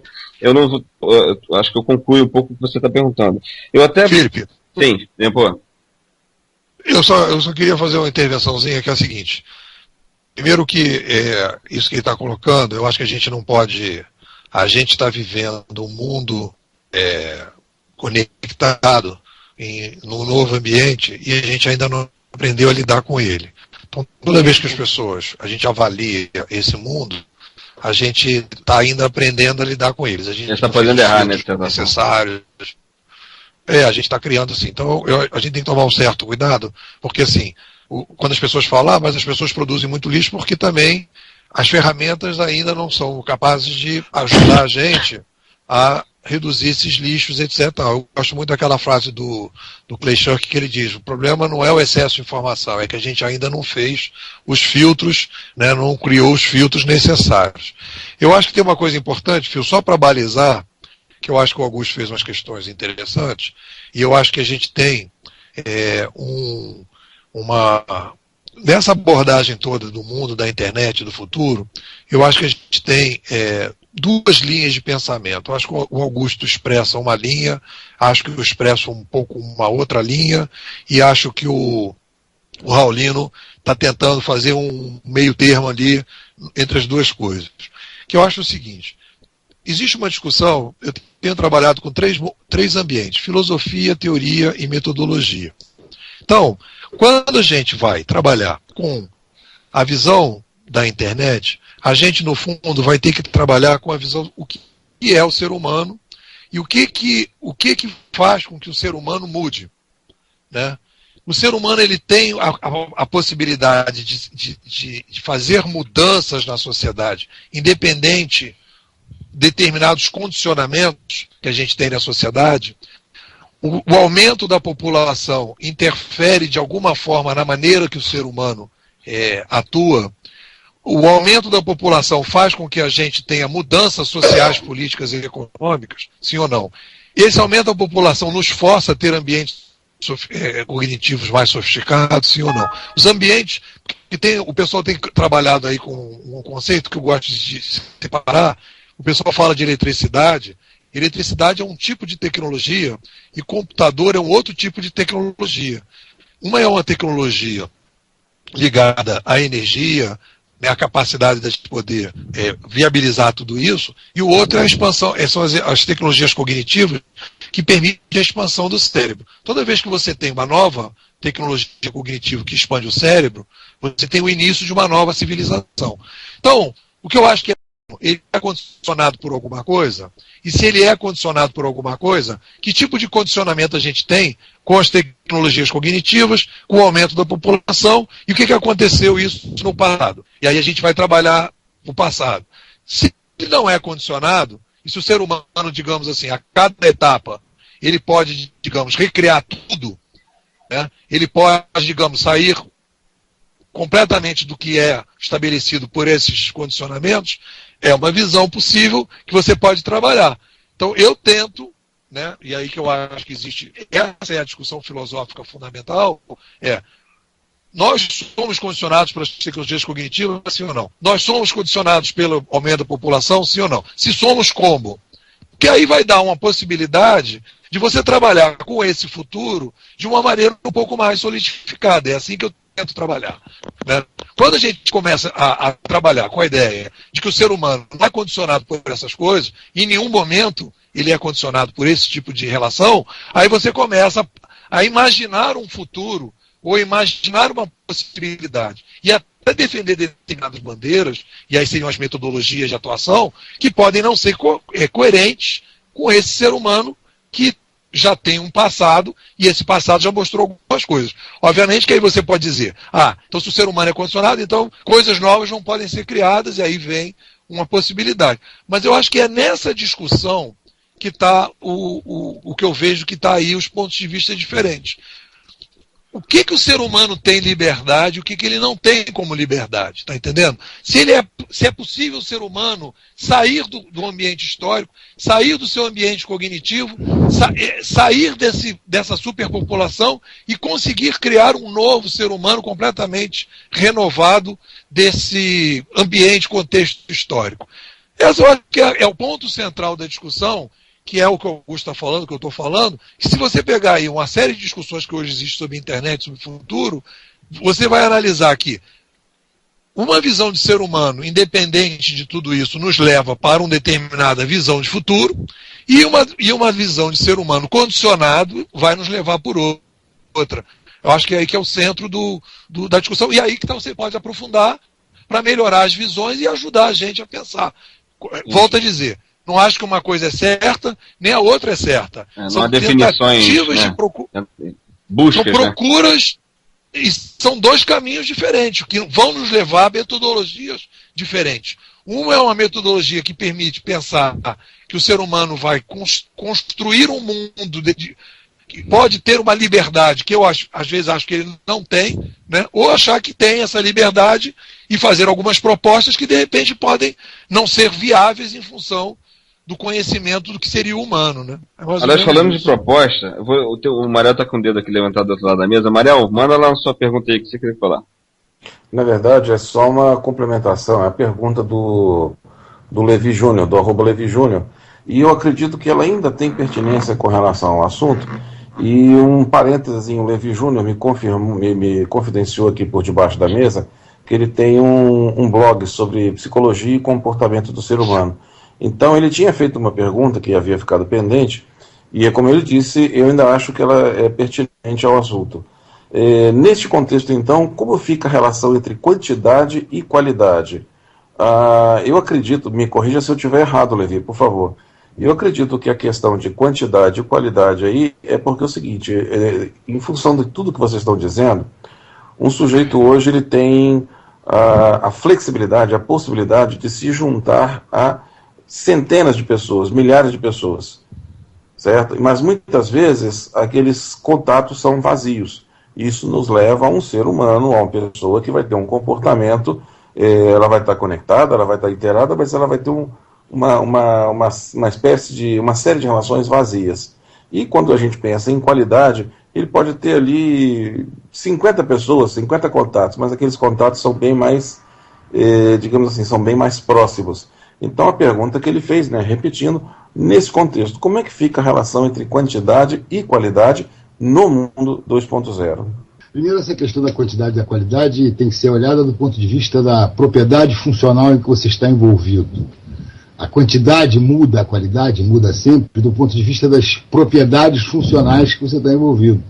Se você começa a acrescentar mais quantidade a determinado processo, ele tende a mudar de qualidade depois de um determinado ponto. Essa é a questão. As redes mudam a qualidade. Hegel puro. Eu estou rindo da recaída dialética do meu amigo Raulino. Achou que eu arranjei um jeito de puxar a dialética hegeliana para conversar. Não, eu sabia que um dia eu ia conseguir linkar os estudos que eu fiz na minha pós sobre filosofia a alguma coisa útil, porque, né? Raulino está trazendo do fundo, vamos lá. Eu estou trazendo. Raulino abriu o arquivo morto. Abriu o arquivo morto. Mas é porque Hegel é esperto. Mas tem que, Aí então a questão é essa, né? Quer dizer, eu estou numa rede, estou propondo alguma coisa e estou tendo receptividade naquela coisa que eu estou propondo. É claro que a natureza do que eu estou propondo começa a mudar, porque as pessoas incorporam outros conceitos, incorporam valores, discordam, concordam. Aqui nós estamos trabalhando o que estamos pensando e estamos formando alguma coisa mais coletiva que não é exatamente o que eu penso, o que eu penso, o que a Elisandra pensa, o que o Felipe pensa. É um conjunto e a gente vai... Algumas coisas eu não vou abrir mão, outras coisas o depois vai ficar firme. Mas é claro que a gente, um encharcamento de diversos bits e bytes de informação, a gente começa a mudar a qualidade da nossa reflexão. É essa a questão que me parece que está na pergunta do rapaz lá do Júnior, do Júnior. Entende? Não é uma questão de que se eu tenho menos gente bacana, eu tenho mais qualidade, ou se eu tenho um monte de gente porcaria, eu não tenho qualidade nenhuma. Não é isso. É que sempre que eu tenho a possibilidade de acrescentar informação, eu mudo a qualidade da minha reflexão, do meu posicionamento ou da minha criação. Eu acho que essa é que é a questão. A cooperação com qualidade é fundamental, né? Essa é a base das redes. Eu acho que a gente está pensando que a pessoa é o indivíduo. Eu acho que se a gente quer entender um mundo com alta interatividade, tem que entender que a pessoa é o emaranhado. Ele é um entroncamento de fluxos. Mas também ele não é essa abstração estatística, que os economistas também acreditam, do indivíduo. O indivíduo é como se alguém que fizesse escolhas racionais para maximizar seu interesse e assim vai se conduzindo no mundo. Todas as evidências que a gente tem é que o que acontece na nossa vida acontece nas conexões nas quais nós estamos ligados com até 3 graus de separação. Eu, meus amigos, os amigos dos meus amigos e os amigos dos meus amigos. Quase tudo que acontece na sua vida acontece aí, nessa nuvem. Você casa com alguma pessoa que está aí nessa nuvem, você compra um carro que alguém dessa nuvem comprou. Agora o Christakis e o Fowler, depois de 10 anos pesquisando lá em Harvard, descobriram que você fica doente, obeso ou emagrece em função de movimentos coletivos que acontecem nesse emaranhado. O que eu quero dizer com isso? É que um fundamento antropológico, vamos dizer assim, para a gente pensar o que é o ser humano nesse negócio, ele tem que levar em conta a possibilidade de conexão. Se você tem o cara isolado ou o cara muito conectado, isso muda completamente as possibilidades. A Hannah Arendt, investigando lá os gregos, chegou a uma conclusão assim muito surpreendente. Ela diz: a liberdade é um atributo da forma como eles se organizavam, ponto e vírgula, e nada mais. Um negócio muito forte. Hoje a gente poderia dizer a colaboração é uma função do índice de distribuição da rede e nada mais. Dizer isso significa dizer o seguinte: não há um conteúdo intrínseco nos sujeitos humanos, nós, que determine o comportamento coletivo. O comportamento de coletivo, ele é determinado por funções coletivas. Augusto, sabe o que você lembrou? Você lembrou lá o conceito de clustering, swarming, crunching, mas isso aí é para outro programa, vai ser para a parte 2 do programa. Pois é, mas esse programa vai dar uma parte... Isso faz parte da rede. Da interação. Não dá para entender o mundo de alta conectividade se você não entender que nós estamos construindo um super-organismo humano, não é um organismo super-humano, vejam bem. Não. É que quando você diminui o Gramsci, quando você diminui os graus de separação, você muda a natureza daquilo que nós chamávamos de sociedade humana. Claro. Isso é um negócio muito relevante. É a mudança da qualidade aí. Agora, sim, eu queria fazer uma pergunta aqui, que aí eu vou perguntar para o Nepoço. Eu vou pedir o seguinte, que o nosso tempo está acabando, para a gente ser bem, agora ter respostas de certa forma mais vamos dizer assim, conclusivas. Porque eu queria muito perguntar o seguinte: já que o mundo das redes sociais, né, o 2.0, as marcas estão aí, as empresas estão aí. Então é o seguinte, as marcas e as empresas, Nepo, estão com medo? Primeiro eu achei que dava para migrar. E agora mais recentemente, nos projetos que eu tenho trabalhado, etc. Eu tenho sugerido que as pessoas, migrar, digamos assim, faz um projetinho interno, aí vai mudando aqui, depois muda ali, etc. E eu cheguei à conclusão que nesse momento, de que são duas culturas diferentes. Uma cultura piramidal, uma cultura, digamos, mais centralizada, elas não são compatíveis. E se você introduz essa cultura não piramidal dentro de uma estrutura piramidal, a estrutura piramidal vai acabar chupando. E quando não chupa, fica tão caro você manter aquela estrutura dentro.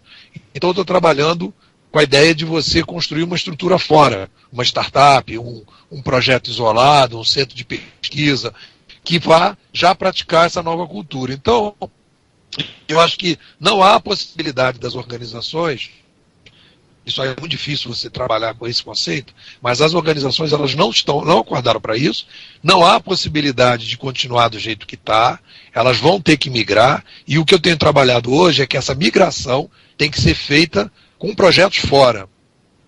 Porque não há possibilidade da empresa, na continuidade, sair, entrar, porque eu trabalho assim. A visão que eu tenho hoje. Uma borboleta não vira beija-flor. E o que a gente está vivendo hoje é um beija-flor. Por mais que a borboleta bata a asa, ela não consegue chegar a essa beija-flor. Mas tá todo mundo querendo virar o beija-flor, né? E esse que é o problema. Raulino, você concorda? Raulino? Opa. Quem? Concorda com essa borboleta? Você ouviu?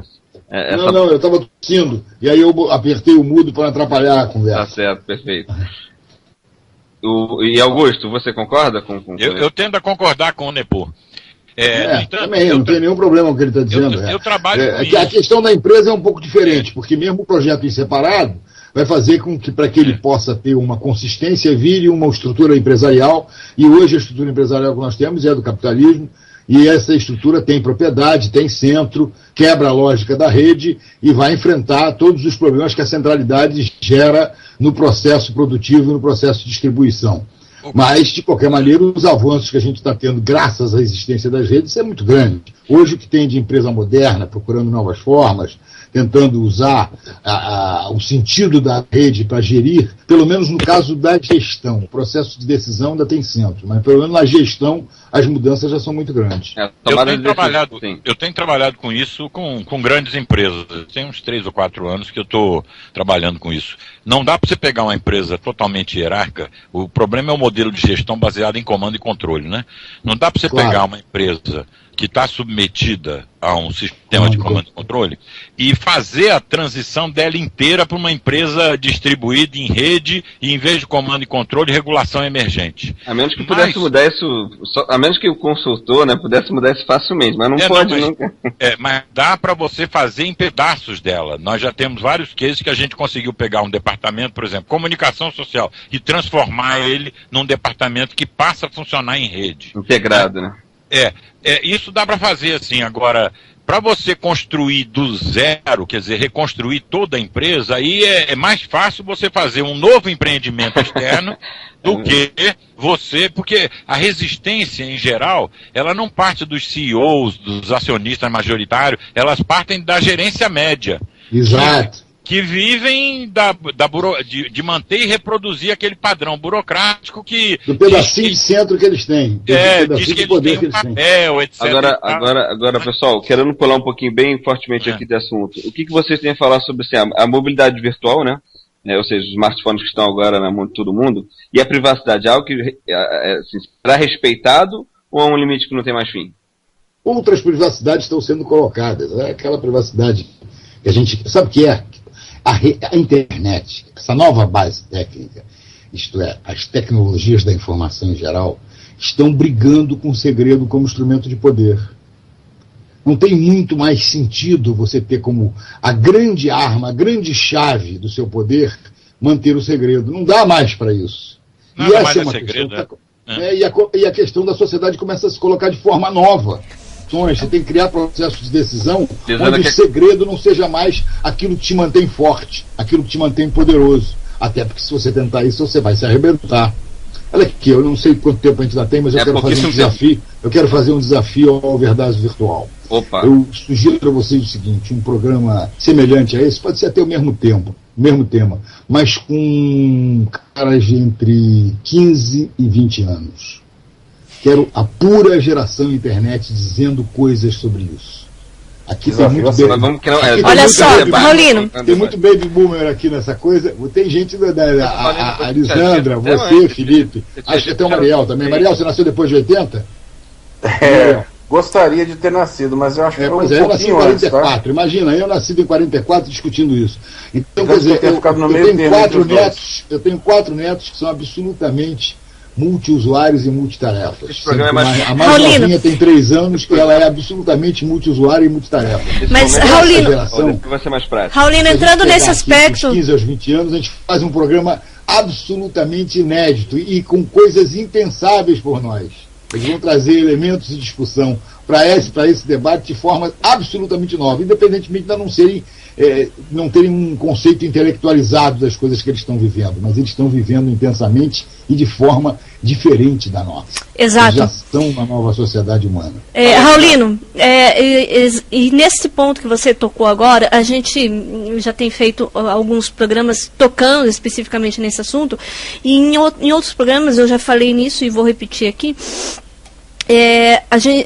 Passado algumas décadas, no início do século passado, houve guerras e guerras em nome de se libertar de alguns governos, muitos movimentos para se libertar de governos totalitários.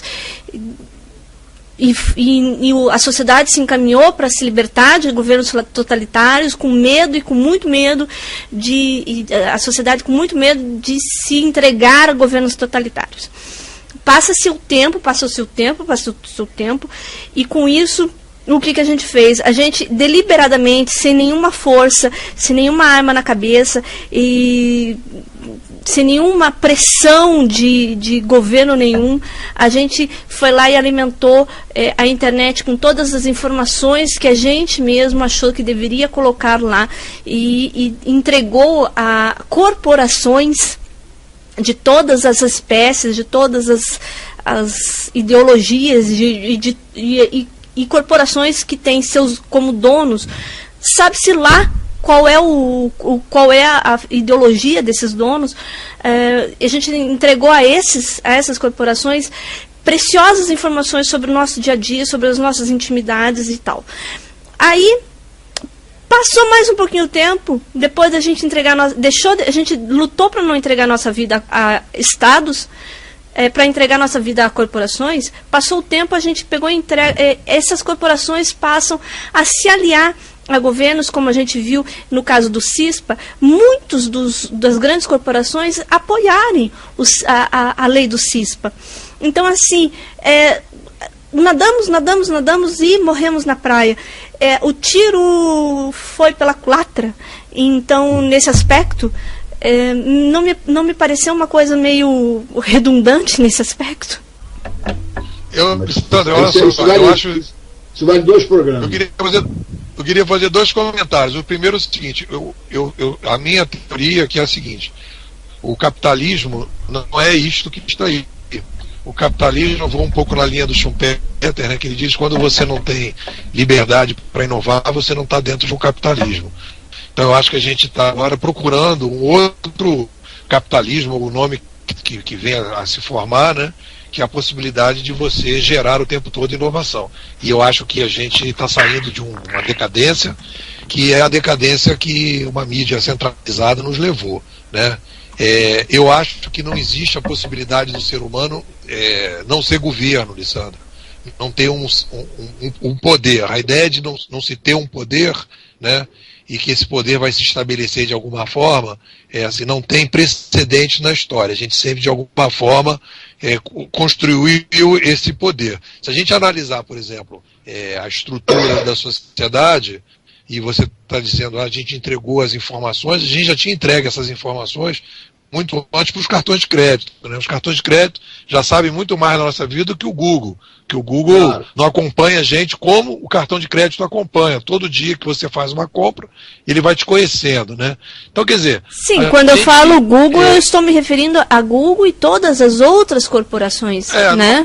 De todas as formas. Não fomos nós que entregamos a isso. Foi no processo de inovação, essas empresas se jogaram na frente, né? Elas fazem parte de uma outra ideologia, elas têm uma ideologia completamente diferente da maneira de pensar do que tinha o Roberto Marinho, por exemplo. E se você comparar o pessoal do Google e o pessoal do Facebook com a mídia que existe hoje, não, é uma outra cabeça, uma cabeça muito mais aberta, que tem um conceito de liberdade de informação muito maior, né? Que também vai chegar ao seu limite, que vai chegar num determinado momento que não será mais satisfatório, né? E que a gente vai querer uma outra coisa. Então, assim, mas essa outra coisa que virá também vai se estabelecer um determinado patamar, também vai haver um determinado controle, e também a gente vai amanhã chegar à conclusão que não vai nos atender. Então, assim, eu acho que é um processo que a gente está passando, é um processo de caminho, acho que a gente está saindo de um mundo altamente centralizado para um mundo um pouco mais descentralizado, as organizações vão ter que migrar para esse novo mundo, não estamos chegando no paraíso, e para terminar a minha participação, eu diria o seguinte: tudo isso, e aí eu volto a bater numa tecla malthusiana, se vocês me permitem, tudo isso, na minha opinião, é uma readequação da sociedade para um mundo de 7 bilhões de pessoas. Nós temos que ter melhores empresas, melhores escolas, melhores governos, né, melhores estruturas, para que a gente possa fazer um mundo compatível com esses 7 bilhões de habitantes, que hoje, e ecologicamente também falando, né, hoje a gente não está compatível, a gente está vivendo uma profunda crise, né, de que a gente quer viver um pouco melhor com esse mundo de 7 bilhões e que esse modelo que a gente tem hoje não está permitindo. Então a gente vai ter que fazer essa adequação. Agora, o que fundamentou muito isso aí, o que está surgindo de novo com essa interação, é a economia criativa. Eu queria que vocês comentassem comigo, será que nós, assim, chegou a ter que mudar o nome da economia, né? Virou agora economia criativa. Eu queria que você, Raulino, Augusto, você comentasse aí sobre a economia criativa. Na verdade, o conceito da economia criativa é um conceito meio... É isso que eu queria. Se é ruim, não é? Como é que não é que ele é ruim, ele não faz mal a ninguém, coitado. Mas o problema é que... É bom para rir mais 20. É bom para rir mais 20, para fazer discurso. Mas, na verdade, você é obrigado a criar... Hoje você está condenado a inovar permanentemente, ou seja, a criar permanentemente. Então... A economia vai seguindo isso aí, quer dizer, se você não criar, você morre, quer dizer, num mundo de alta interatividade, você não pode ser, só para te dar um dado, em 1937 a duração média das empresas era 75 anos, em 2011 caiu para 15 anos. Projeta isso para entre 2020 e 2030, você vai ver que aquilo que a gente chamava de empresa, como... Já se mesclou no... Ela está virando comunidade móvel de negócio, porque simultaneamente vai ser muito mais ecossistêmica, quer dizer, vão ser comunidades que se formam e se desfazem naquelas redes mais amplas de stakeholders, separadas do meio por membranas, não por paredes opacas, como ainda é hoje. Em suma, o que a gente chama de capitalismo, já que esse tema surgiu aqui, não é o mercado. Foi uma associação entre a empresa monárquica e o Estado robesiano. Perfeito, isso é que gerou o capitalismo, quer dizer, porque o mercado já existe. Eu estou falando isso por quê? Por causa dos movimentos da rede, eu queria que o Raulino falasse, porque assim, nem o meio de sair desse criativo que não para de produzir, tá o prosumer, né? Que é o consumidor que está produzindo, para de produzir, daí que acabou ele achando que não. Então vou empreender com esse conteúdo, com essa produção. Isso. O que você tem a comentar aí sobre isso, Raulino? Sobre o prosumer? Não, é isso mesmo, é um fenômeno do que o Augusto está dizendo. Quer dizer, hoje você tem, na medida em que um dos fundamentos das redes é a velocidade, e muitas vezes velocidade em tempo real, você tem uma capacidade de produção e de geração de valor que é inédita em relação a toda a atividade do antigo capitalismo industrial. E isso faz com que as organizações que se formam a partir da criação de produtos, de saberes, de serviços, tenham um tempo de duração completamente inédito em relação ao tempo de duração do que até então acontecia, do tempo da chaminé, por mais sofisticada que fosse a chaminé.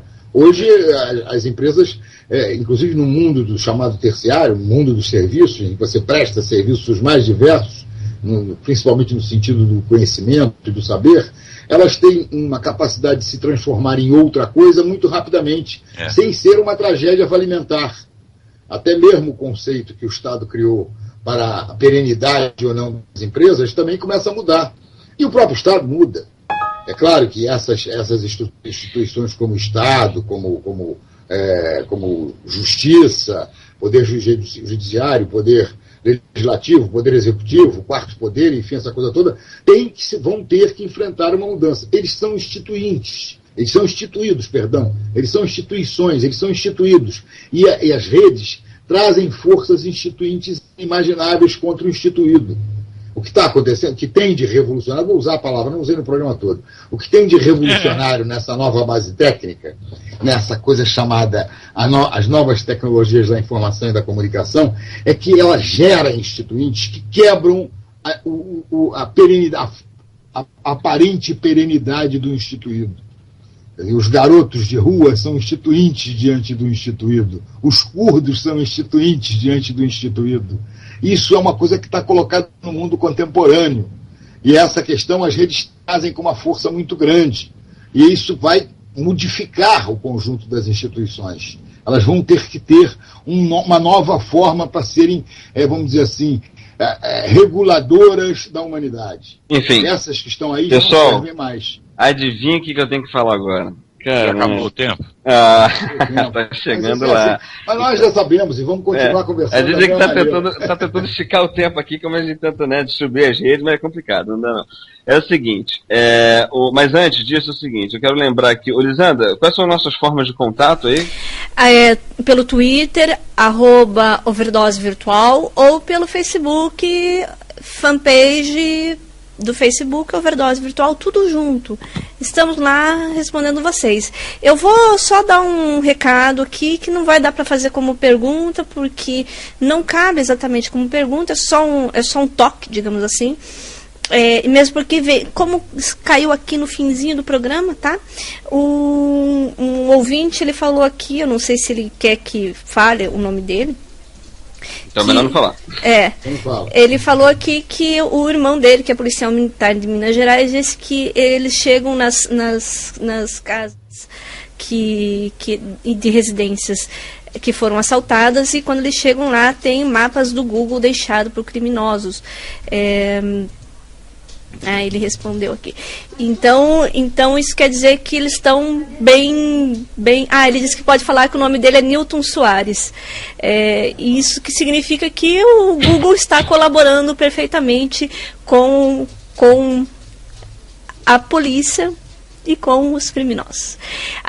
Fora isso, a gente está aqui... Você vai querer que só a polícia use? Né? Eu também. Todo mundo aí. Fora isso, a gente está recebendo... instituintes instituídos. Fora isso, a gente está recebendo pela tweetadas e facebookadas. Vamos lá. E o Mariel, Twitter... se o ouvinte quiser sugerir um tema, ele faz o quê?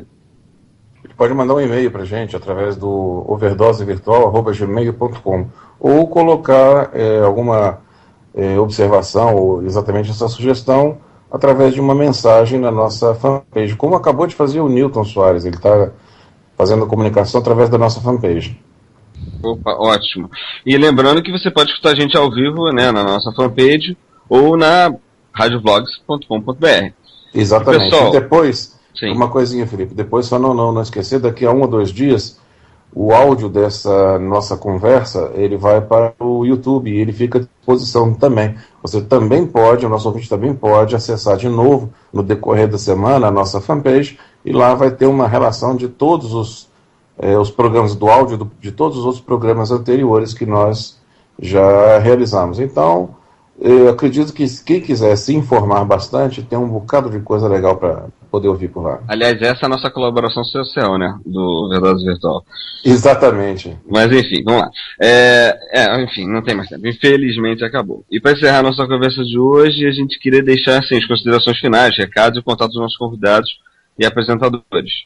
Então, queria... Nepô, você quer começar?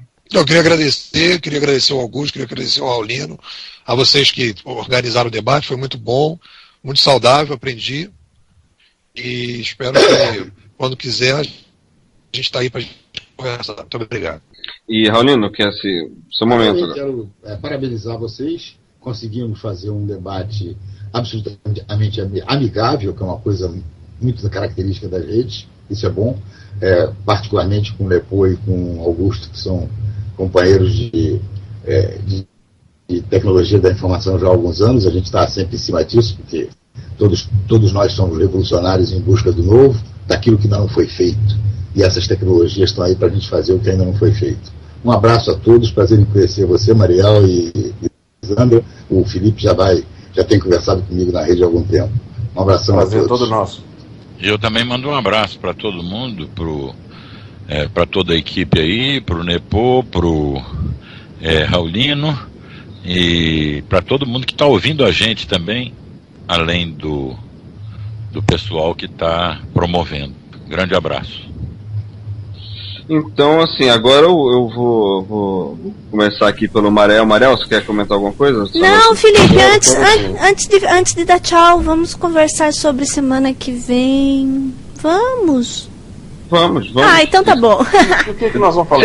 Já fala que a gente manda bala aí, vai aí. Então, semana que vem, a gente vai falar sobre contar histórias.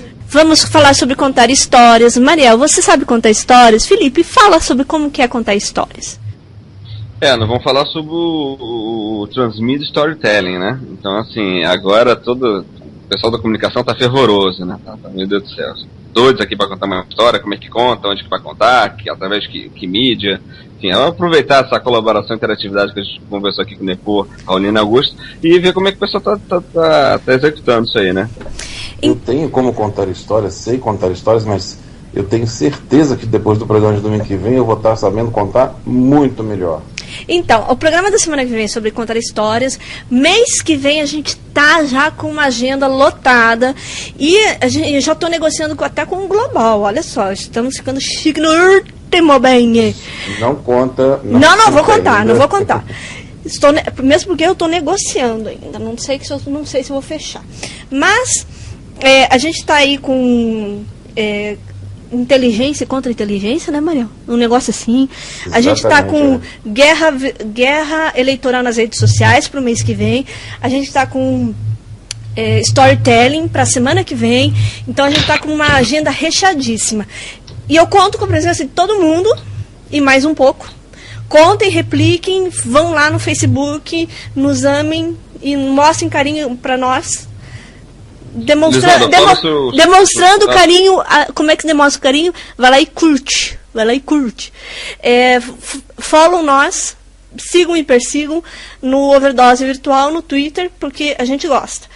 E com isso vocês vão ficar sabendo quem é que a gente está trazendo, quem que a gente vai escolher assim a dedo, assim, num garimpo precioso como o de hoje, que foi assim mega super, para trazer uma conversa no naipe que foi de hoje, que foi espetacular, né? E muito esclarecedora, né? Falamos de economia criativa, Hegel, mundo interativo e aprendizagem, falamos de colaboração e manifestação, sobre milênios de autocracia. Nossa, eu particularmente gostaria muito de agradecer a participação do Nepô, que foi meu professor, né, recentemente, enfim, e aí agora poder ter essa aula agora virtual, não só para mim, mas meus colegas apresentadores e todos os ouvintes, e você que está ouvindo o seu podcast agora, seja lá onde for, enfim. Mas, assim, eu gostaria muito de agradecer ao Nepô, a participação, a indicação dos outros convidados, e, assim, o Raulino, pela sua... Aliás, é sempre simpatia dos três, né? Mas o Raulino sempre com essa alegria, é bem tem um perfil bem particular dele. E o Augusto com a sua imponência, intelectual e defensor fervoroso pelos fluxos da rede. Eu só quero avisar que existe um mercado amplo curitibano, sulista aqui, que é a venda de aquecimento global para pés alheios, principalmente da Lisandra. Se conseguirem embalar e vender no eBay, eu estou comprando. Eu aqui posso dar meu tchau? Pode então, pode. Então, meu tchau... Nós tava querendo seu contato, né? Você não falou seus contatos, depois eu passo. Então eu vou dar o meu tchau pra todo mundo. Semana que vem espero todo mundo aqui. Durante a semana, se quiserem falar comigo, o meu Twitter LGOLBA, Lgolba. No Facebook, na nossa página do Overdose, vocês podem me encontrar lá, Lisandra Golba. Boa noite pra todo mundo. Cuidado aí com Cuidado com a semana, fiquem bonitos durante a semana. Tchau, Lisandra. Tchau. Tchau, um abraço. Mariel, seus contatos? Bom, em primeiro lugar eu queria, só fechando, né, agradecer ao Augusto de Franco, ao Nepo. Depois você viu que o Felipe falou de aula, né, ele aceitou que foi uma aula, tá? Depois a gente vai trocar uma ideia com relação a isso. Então eu queria agradecer também ao Augusto de Franco, ao Nepo, ao Raulino, né, a todas as informações que nos foram prestadas, que vocês nos trouxeram, foi extremamente enriquecedor. Obviamente agradecer a colaboração da minha equipe, e eu queria agradecer, a gente não pode deixar de agradecer também a participação dos nossos ouvintes. Levi Júnior, muito obrigado pela sua atenção, pelas suas perguntas. Camui, também muito bacana a sua intervenção. Newton Soares, valeu suas perguntas também. E rapidamente aqui, só pelo que eu recebi algumas mensagens por debaixo dos panos. Clésio da Gama, um abraço para você falou que não queria, mas eu estou te mandando. Cristina Malheiro, Solange de Batei, Simone Coutinho, Léo Martins, Márcia Oliveira, a Tulimar, que é companheiríssima nossa da Rádio Vlogs, e mais um bocado de gente. A gente gostaria de mencionar todos nominalmente, mas assim, muito obrigado. Eu espero que vocês continuem conosco nos próximos programas e nos ajudem também a divulgar esse trabalho. Tulimar merece menção honrosa.